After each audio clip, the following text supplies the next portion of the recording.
Bonjour, je suis ravie de vous retrouver aujourd'hui. Bienvenue dans mon coin couture, parce que c'est là que ça va se passer aujourd'hui, parce que ça y est, je vous propose de vous montrer un modèle Burda que je vais coudre dans cette vidéo. Je vais vous expliquer un petit peu comment je fais et on va commencer cette première fois par un modèle en pas à pas. Comme ça, voilà, on va vraiment démystifier Burda avec un modèle très bien expliqué, beaucoup en détail, mais avec des petites particularités, parce qu'effectivement, Burda, ça demande un peu d'entraînement. Donc, je vais vous expliquer un petit peu comment je fais. Alors, donc, on va partir sur cette jupe du Burda mai 2019. Donc, si vous n'avez pas le magazine, il est trouvable sur Internet. J'essaierai de mettre le lien vers le modèle à télécharger si besoin. Et si je vous montre le modèle technique, c'est une jupe, donc style jupe en jean, mais on n'est pas obligé de le faire en jean, on voit bien, avec des surpiqûres comme sur une jupe en jean. Voilà. Donc il conseille pour cela un tissu en coton avec de l'élastane. C'est ce que j'ai pris. J'ai prévu de faire une jupe blanche. Voilà. Allez, c'est parti, je vous emmène avec moi. Ça promet. Allez.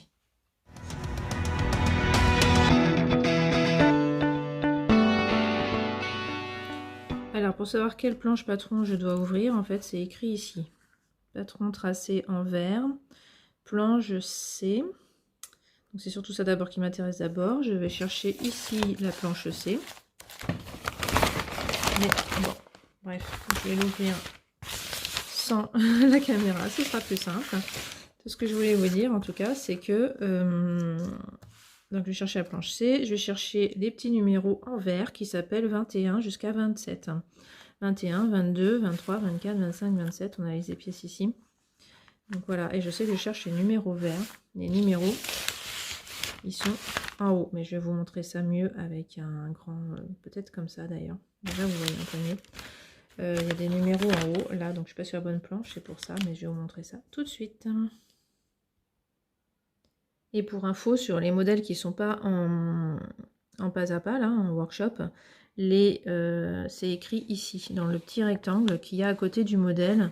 Il y a écrit patron tracé, j'arrive pas à faire la mise au point, patron tracé en rouge, planche B, planche 1 à 3. Voilà, c'est là que c'est écrit, donc c'est important. On cherche d'abord la planche B, et ensuite on cherche les numéros 1, 2 et 3 en rouge.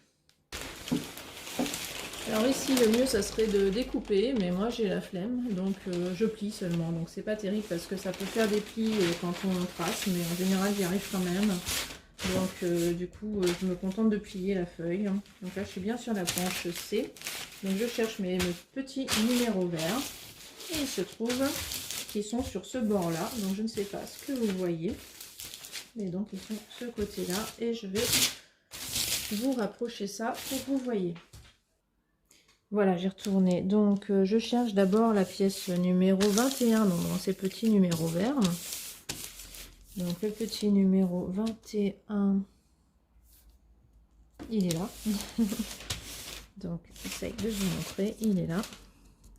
Et donc, après, pour trouver la bonne pièce, eh bien, moi, avec mon doigt, je monte comme ça jusqu'à trouver le numéro. J'ai de la chance, il n'est pas loin, il est juste là. Donc, ça me permet de suivre le trait. Donc là, moi, je vois bien le trait, personnellement. Je crois que vous le voyez aussi. Et après, j'en déduis la pièce. Et moi, ça va. Je sais pas pourquoi. Mais j'arrive à me focaliser sur les traits verts. Et je ne vois plus que ça. J'arrive à faire abstraction des autres traits. Ce qui fait que j'arrive à voir assez bien la pièce qu'il faut décalquer. Alors, je sais que c'est pas le cas pour tout le monde. Alors, il y a l'astuce de stabiloter la ligne. Parce que là, quand on la voit, là, on stabilote. Après, ici, bah, ça se multiplie en fonction des tailles. Donc là, vous voyez pas bien. J'ai pas de caméra pour... j'ai pas de support de téléphone horizontal, c'est ça qui me manque, faudrait que j'investisse, parce que là, effectivement, vous voyez pas bien.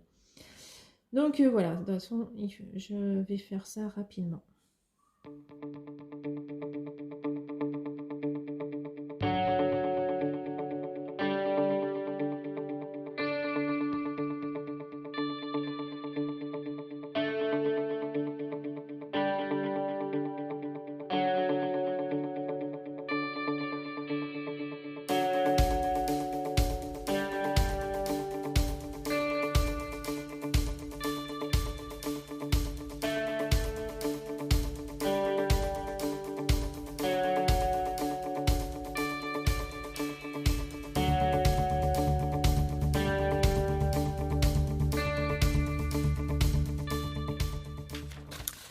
Bon voilà, c'est fini. Et donc je rappelle, hein, j'utilise du papier cuisson tout simplement. Et je regarde aussi donc des podcasts quand je peux, pardon.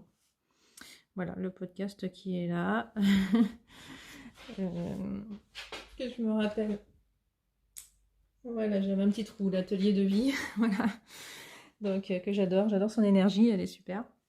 Et donc ça fait passer le temps quand on décalque parce que c'est pas spécialement passionnant, mais avec une vidéo, ça passe très bien avec un petit podcast.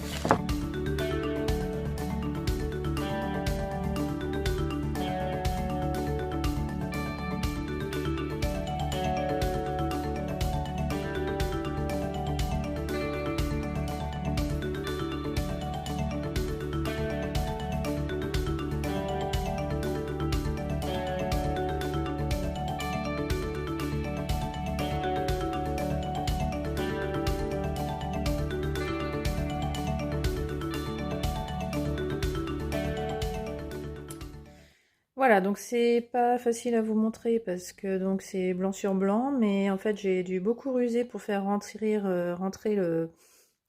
les pièces sur mon tissu parce que j'avais oublié que j'avais pas toute la laise là. Vous voyez, il manque. Il y a que là que j'ai toute la laise, donc j'ai dû plier en 2 fois. Vous voyez, j'ai dû un peu replier par-dessus pour avoir assez de place. Là, j'ai dû dessiner une première poche. Ah oui, alors moi je trace avec ça. C'est du jaune qui permet d'aller sur toutes les couleurs. Donc clair ou foncé, ça marche. Et oula, j'ai le soleil qui joue à cache-cache.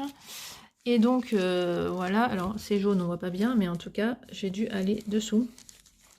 Et donc j'ai dû couper en une seule. Alors par contre, oui, ma pièce, je l'ai mis dessus hein, pour être sûr que ça ne dépasse pas ici. Mais après, une fois que j'ai épinglé là et là, je l'ai repassé dessous et j'ai tracé. Donc là, je suis en simple épaisseur, hein, parce que vous voyez, j'ai pas assez de tissu. Il n'y a que là que j'avais assez de tissu. Donc en fait, j'en profite pour vous dire que c'est pour ça d'ailleurs que quand on coupe en simple épaisseur, on fait sur l'endroit. Oui, on fait toujours sur l'envers quand on plie le tissu. On a l'habitude de plier le tissu, donc on fait sur l'envers. Mais en fait, quand on fait sur une simple épaisseur, on fait toujours sur l'endroit du tissu. Et vous voyez pourquoi déjà, parce que là, bah voilà, ça permet de plier qu'une partie du tissu. Et là, je qu'une épaisseur, ça m'évite, ça me permet de le faire tout de suite.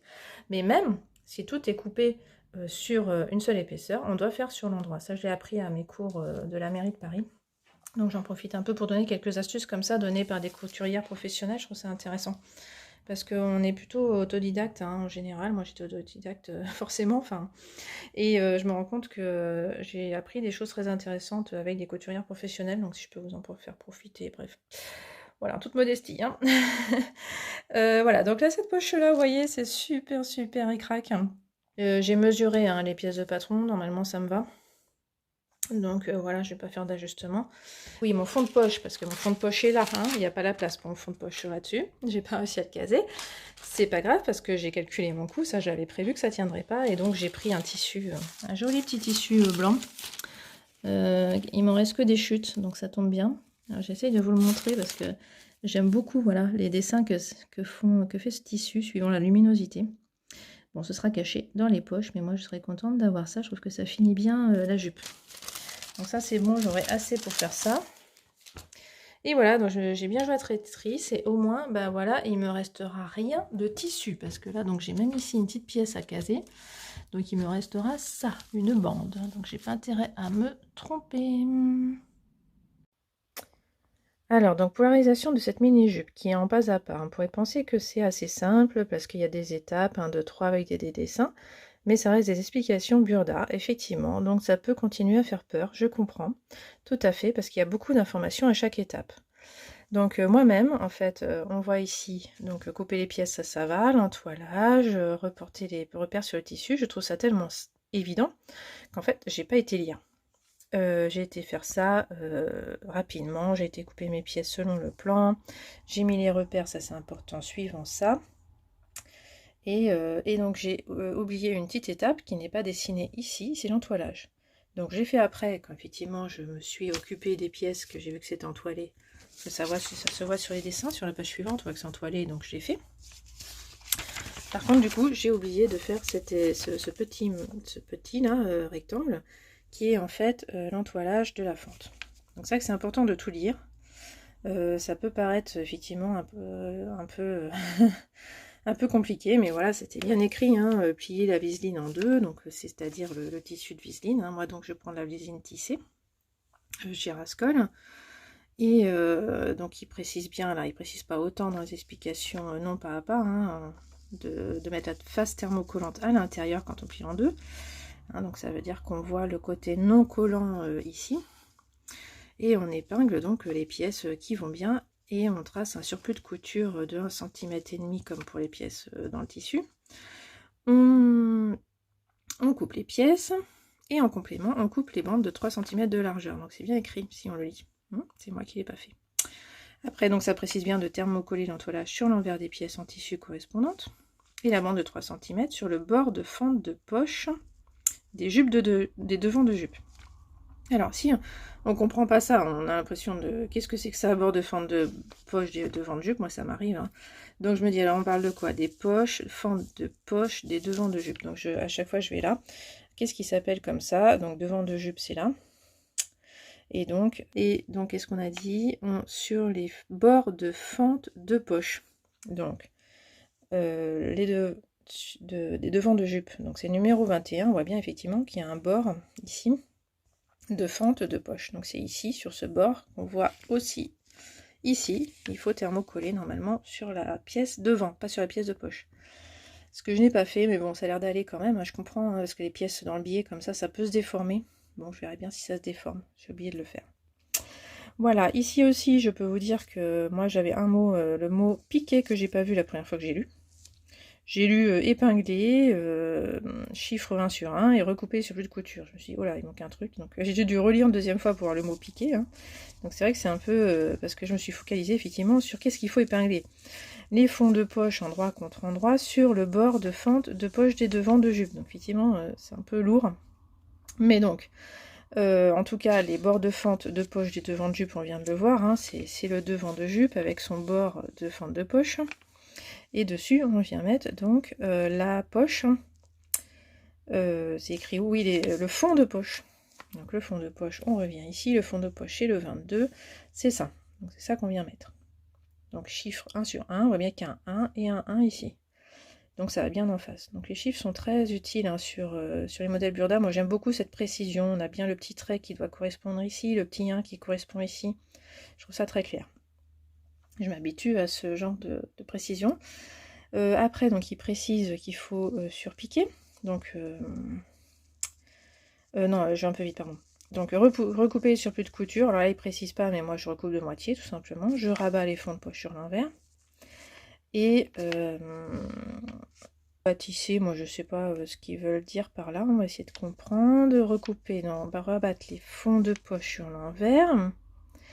Bâtisser les bords et repasser. Alors bâtisser, je sais pas ce qu'ils veulent dire par là, je vois pas trop l'intérêt.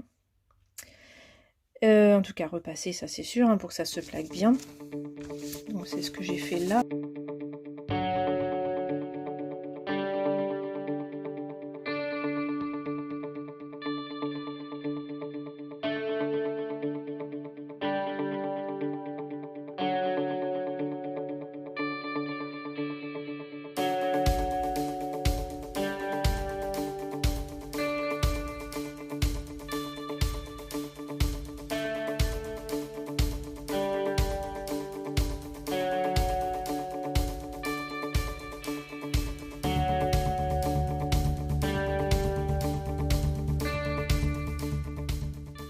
Ma poche est là et donc je l'ai bien plaqué, oui, parce que j'ai déjà avancé, et j'ai surpiqué, en fait, c'est ce qu'ils disent, hein, avec le cordonnet et à grands points, surpiqué au ras et à 7 mm du bord des fentes de poche. C'est ce que j'ai fait. Donc il y a juste le bâtir, je sais plus ce que ça veut dire. Vous voyez, des fois il y a des mots comme ça, on ne sait pas trop, effectivement, et pourtant souvent ils sont importants. Donc bon, voilà, mais c'est vrai que moi je ne l'ai pas fait. En 7 du schéma, on voit pas où ils ont pu bâtir en plus, hein. Je ne vois pas bien. Rabattre les fonds de poche sur l'envers. Voilà. Ensuite, donc on pique les fonds de poche ensemble. Ça c'est le titre, il ne faut pas faire ce qu'il y a d'écrit en gras, hein. Ça c'est juste le titre, hein.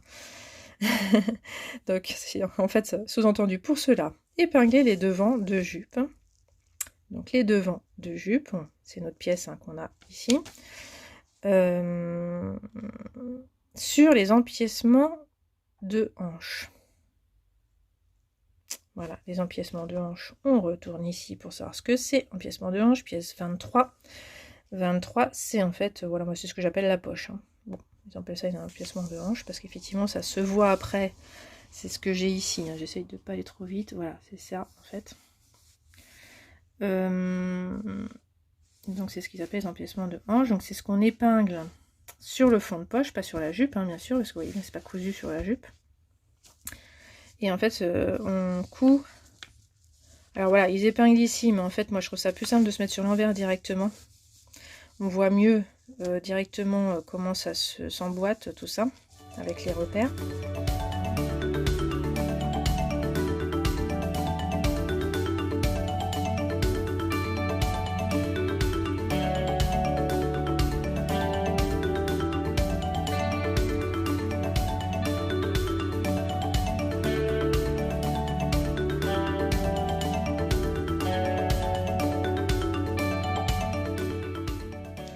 Donc moi j'épingle tout le tour ici, et après seulement je reviens sur le devant et j'épingle ici.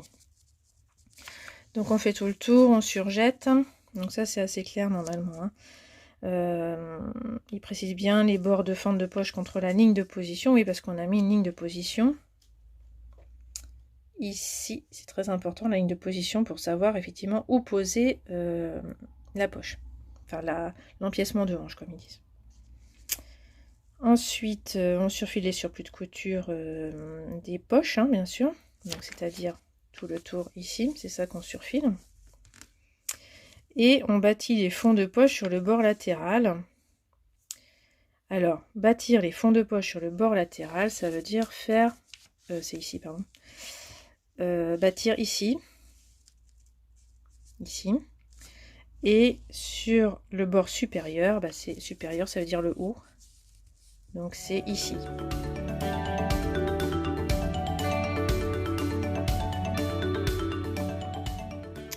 Donc moi vous verrez ici que justement j'ai fait ma feignante, je n'ai pas bâti parce que bah c'est un bâti qui reste pas ça, hein, faut bien l'enlever pour pouvoir ouvrir les poches. Donc j'ai juste épinglé le temps de faire effectivement que ça bouge pas au moment des coutures principales qui est la suite ici. D'ailleurs je pourrais les enlever maintenant, je peux enlever celle-là parce que là maintenant ça bougera plus hein. Et puis voilà, j'ai bien une poche, c'est comme ça l'intérêt. Et donc ensuite on peut voir comme ça ma doublure. Alors je suis ravie d'avoir pris une doublure dans un tissu plus fin parce que sinon ça ferait vraiment beaucoup d'épaisseur et vous verrez après que je l'ai pas fait pour autre chose et je regrette. Oui, on a l'impression que la poche a un problème, mais non, c'est juste qu'elle est pliée. Voilà, parce qu'on voit un peu à travers, hein. C'est ça qui me déçoit un petit peu. Est-ce que c'est le problème du blanc, ça peut-être. Mais donc, voilà, j'ai le fond de poche, j'ai cette partie-là qui vient dans le même tissu, mais l'intérieur, j'ai pris un autre tissu. Voilà, donc ensuite, tout simple, ils nous disent poser les devants de jupe endroit contre endroit. Donc on prend nos deux devants et on les épingle et on pique sur la couture milieu.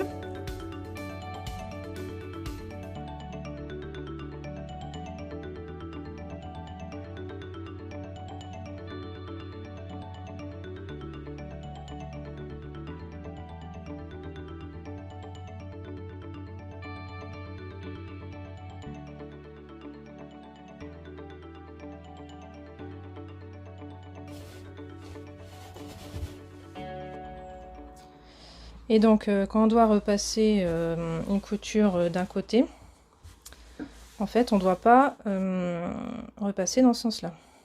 On n'est pas sûr que ça se repasse bien de l'autre côté. Il faut toujours repasser dans l'autre sens quand on couche une couture. Donc on s'assure bien que elle est bien mise dessous. Et là, comme ça, on peut repasser. Et on est sûr que ça se fait bien. Et voilà, je vais surpiquer. Donc je pique avec un point de longueur 3,5 pour que ce soit quand même assez joli.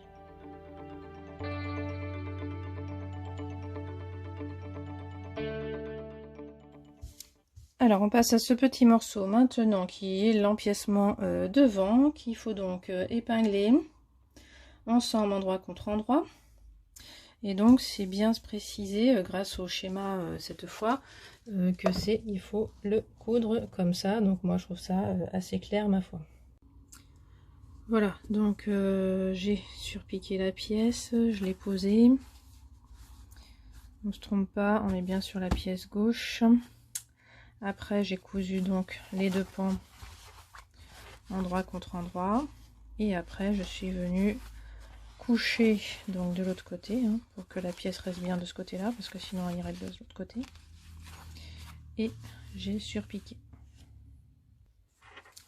la doublure devant, je l'ai cousue endroit contre endroit. Ça c'est des restes de ma couture précédente.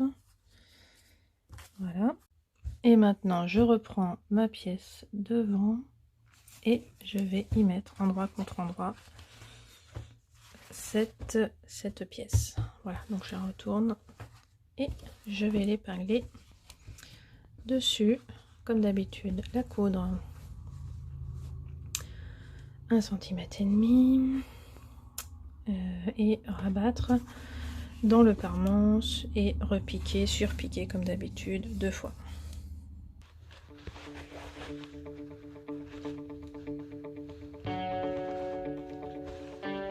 Ah, il y a beaucoup d'épaisseur.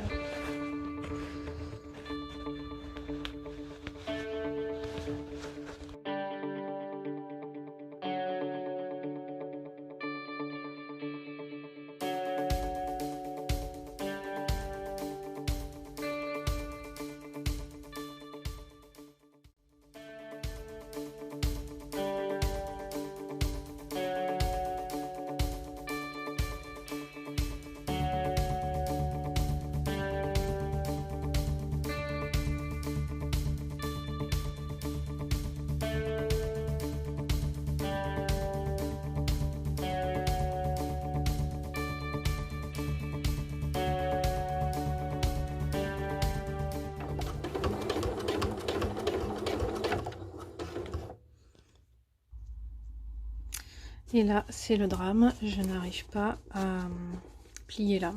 J'ai trop d'épaisseur à cause de ça et ça, parce que ça, 2 fois dans une épaisseur de jean. Pourtant, bah, c'est du tissu à jupe pour moi, donc je pense que c'est prévu pour des tissus aussi épais, j'en sais rien, peut-être pas. Donc, il va falloir que je fasse quelque chose là. Donc, j'ai dû tricher ici, j'ai dû être un tout petit peu en dessous.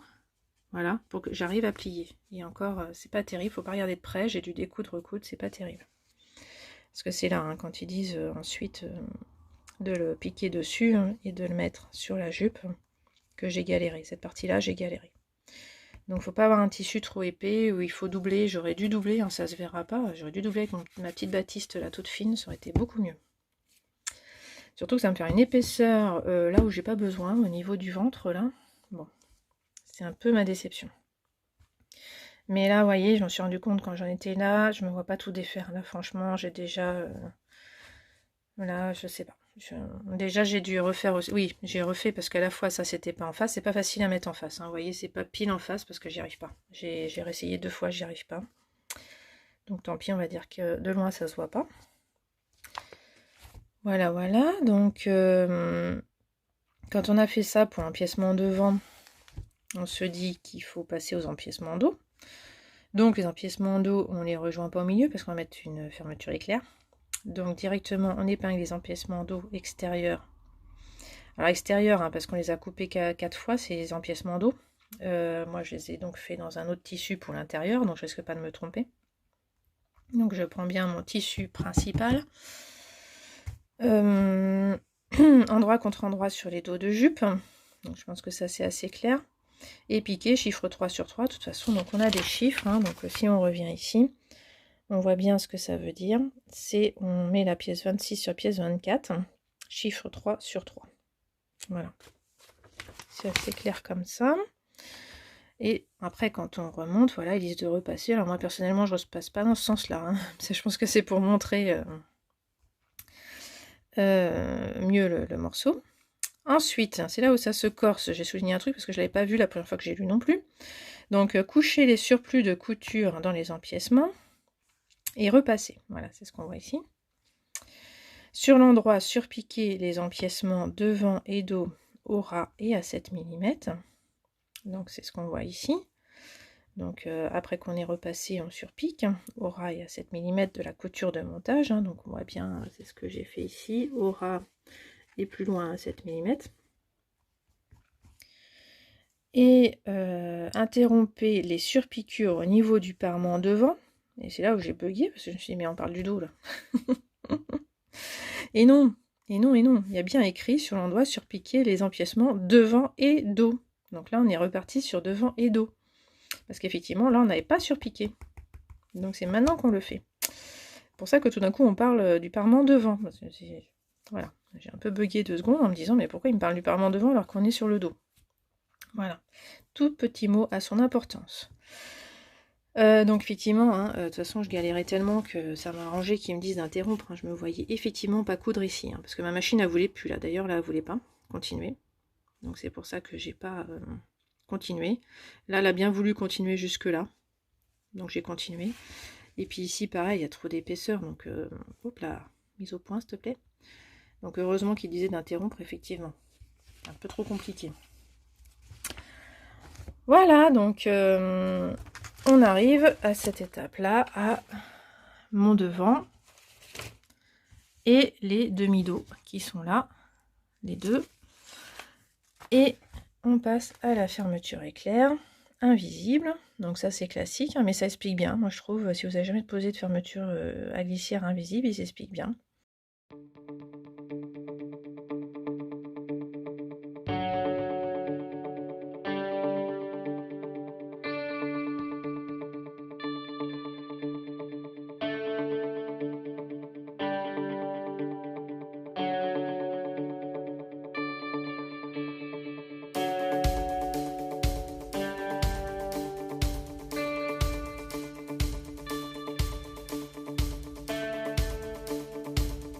Alors, le principal, c'est que j'ai bien mes coutures transversales en face.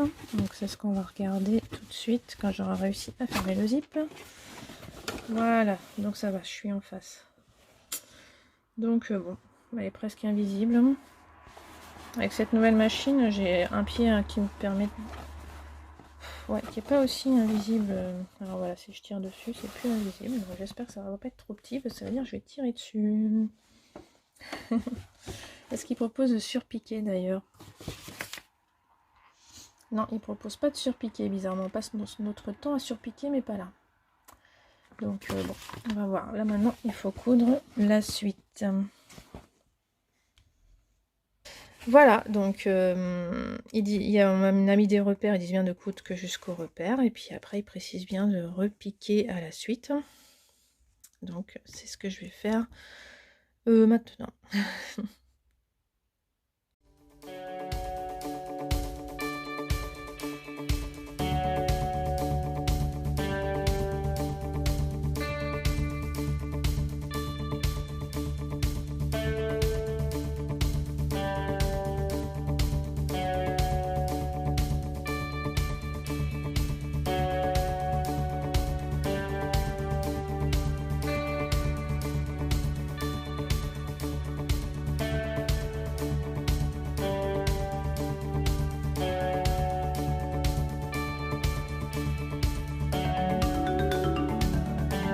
Alors là, c'est le moment fatidique avant les ourlets. Je viens d'essayer, là, j'ai toujours pas fini, hein, mais on peut essayer à ce moment-là. Et là, c'est le moment où on a peur, hein, quand on fait une jupe. Est-ce que ça va aller? Alors là, j'ai pas couché encore les coutures. Là, je pense que ça va moins bomber quand j'aurai couché les coutures au fer. Mais j'étais trop pressée d'essayer. Et je suis trop contente, je suis pas serrée. Je suis nickel. Waouh, sans ajustement. Là, franchement, nickel. Vraiment contente, donc c'est quand même assez taille haute parce que finalement bah, ça cache le nombril et voilà, je ne peux pas forcément la porter beaucoup plus basse, alors je pense que normalement ça se porte sous le nombril, mais bon par contre la hauteur me convient parfaitement, donc juste au-dessus du genou. Bon, ça sera un peu plus court avec l'ourlet, les poches, franchement je suis contente. Bon, le profil c'est pas ce qui me va le mieux, déjà que j'ai, pardon, hein, c'est ma robe que j'ai mis en tire-bouchon dessus. Voilà, donc là il y aura des boutons, ça fait un peu d'épaisseur quand même. Bon, c'est pas grave, ça va quand même, je suis contente. Allez, on continue.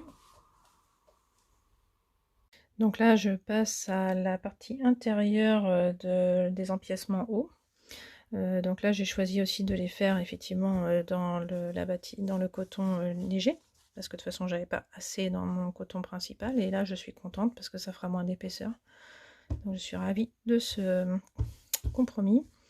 Et donc on coud tous les morceaux ensemble, on écarte les coutures et on surjette. C'est ce qui n'est pas dit ici, mais là en fait. Dans l'étape 13, couture latérale, à partir d'ici, piquer les coutures latérales de l'empiècement intérieur, chiffre 4 sur 4, et recouper les surplus de couture et écarter-les au fer. Moi j'ai pas recoupé les surplus parce que c'est un coton léger, je vois pas l'intérêt.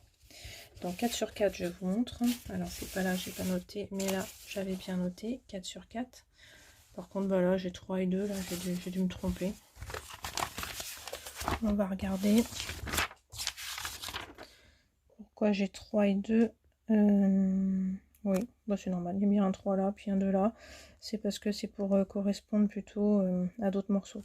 Donc on s'en fiche de ça, c'est 4 et 4 qui font foi. Ce qui est génial dans cette étape-là, c'est qu'ils montrent bien en image ce qu'il faut faire. Parce qu'ils expliquent qu'il faut donc épingler l'empiècement libre. Donc c'est celui-là hein, que j'ai. Qui c'est-à-dire n'est encore cousu à rien. Sur l'empiècement déjà piqué. Donc celui qui est déjà raccordé à la jupe. En superposant les coutures latérales, hein, c'est-à-dire qu'il faut bien mettre en face les coutures du nouveau bord avec le bord de la jupe. C'est juste ça, on va faire coïncider les coutures, on dirait. Et là, c'est là où c'est bien expliqué, replier ces bordeaux sur l'endroit 5 mm en retrait des bords de fente. C'est pas forcément clair dit comme ça, mais heureusement, grâce au schéma, c'est très clair. C'est là les bords de fente. On replie de 5 mm en retrait de la fermeture éclair. Et après, en plus, on replie sur l'endroit les bordeaux de la jupe avec les rubans de la fermeture à glissière. Épinglez-les. Et piquer les bords supérieurs ensemble. Donc c'est bien ce qui est montré là, on replie en plus la fermeture éclair et on coud dessus. Ça permet de faire des belles finitions sur la jupe. Donc là c'est bien clair.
voilà, fini. J'en suis ravie. Voilà, donc j'ai donc fait, j'ai cousu le tissu, mon petit coton derrière. J'ai fait mon ourlet, tout simple, hein, surjeté et recousu au point droit pour 3,5. Et vraiment nickel. J'ai pu marcher un peu avec, là, j'ai fait des choses avec. Et c'est nickel, j'adore l'envergure, en fait, je fais ce que je veux avec. Grâce à la longueur aussi, hein, parce que donc c'est bien au-dessus du genou. J'ai hésité sur les boutons, mais en même temps j'en ai pas 36. Donc je suis partie sur des petits boutons. Il m'en restait que 2, donc ça tombait bien. Je crois que j'ai déjà utilisé pour un petit haut. Donc voilà, j'ai mis le suivant. Donc ce petit haut d'ailleurs ira très bien aussi avec cette jupe. J'ai plein de hauts qui vont avec cette jupe. Donc là, ils sont bleu marine en fait. Hein, mais je trouve que ça va bien quand même. Ça c'est mon petit haut Burda, hein, voilà, que j'avais cousu l'été dernier. Je crois que c'est juillet 2019 ce haut Burda. Donc voilà, moi j'en suis vraiment ravie de cette jupe. Les poches, bien pratiques. J'adore avoir des poches dans les jupes, rien que pour me poser comme ça. Enfin, j'aime bien. C'est dingue. Voilà. Donc voilà, merci de m'avoir suivi si vous êtes arrivé jusque là. Donc en prime, j'ai retrouvé la chemise qui a les mêmes boutons que la jupe. Donc je suis pas sûre que je mettrai ça ensemble parce que bah, c'est une chemise Burda d'ailleurs, manche longue. Donc là j'ai retroussé parce qu'il fait chaud, puis je vois pas pourquoi je mettrais une chemise manche longue avec une jupe courte, sachant que moi je mets pas une jupe blanche avec un collant noir. Donc c'est les mêmes boutons. Donc j'ai fait un petit nœud là pour que ça aille mieux, pour qu'on voit mieux. Sinon je trouve pas ça terrible. C'est pas... ouais, non, ça va pas là. J'aime pas. Donc voilà, je préfère faire un petit nœud. C'est le top bloom de Maison Fauve qui m'a donné cette idée, parce que je me suis cousu le top bloom et on peut le porter comme ça, avec un petit nœud. C'est ce que j'ai fait d'ailleurs, parce qu'il est bleu marine mon top bloom, donc j'ai déjà porté. Je vous mettrai des photos pour vous montrer comme ça va bien avec. C'est ce que je mettrai sur le blog d'ailleurs. Photo prise à Paris, dans une petite rue du 7e arrondissement. Très connu, mais bon, voilà. Et donc voilà. Merci de m'avoir écouté. Je vous dis au revoir. Et puis bah, dites-moi si ça vous a plu, parce que j'ai beaucoup de mal à savoir comment monter ça. Donc n'hésitez pas à me dire ce que vous en pensez. Et puis, bah, si ça vous plaît, peut-être que je recommencerai avec là, cette fois, un modèle Burda qui n'est pas en bas à part, pour voir la différence. Voilà, merci. Allez, au revoir, à bientôt.